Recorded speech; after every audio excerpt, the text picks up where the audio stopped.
অনেকদিন পর 17 বছর পর ভোট দিলেন, কি অনুভূতিটা জানালেন? বিসমিল্লাহির রহমানির রহিম।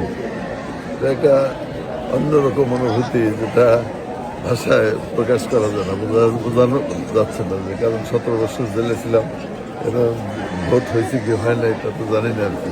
তো যেটা শুনছি, কোনোদিন কেউ ভোট দিতে পারে না।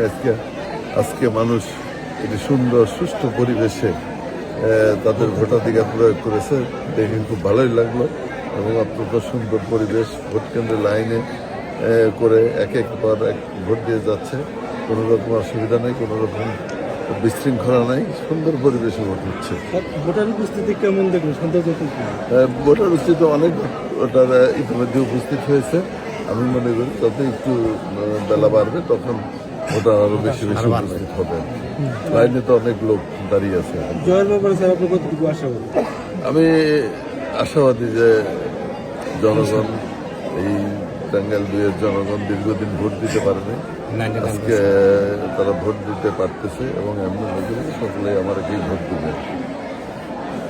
সকাল 7টা থেকে যেহেতু ভোট গ্রহণ শুরু হয়েছে, বিকেল 4টা পর্যন্ত বা 4:30 পর্যন্ত মনে হয় ভোট গ্রহণ শেষ হবে। তো ভোটারদের উদ্দেশ্যে আপনি কি বলবেন? ভোটারদের উদ্দেশ্যে বলবো যে ভোটাররা দীর্ঘদিন ভোট দিতে পারে নাই, আজকে সুন্দর পরিবেশে ভোট হচ্ছে, ভোট দিতে পারতেছে।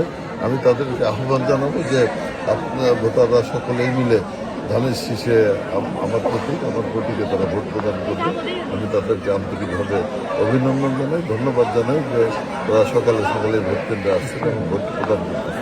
ধন্যবাদ স্যার।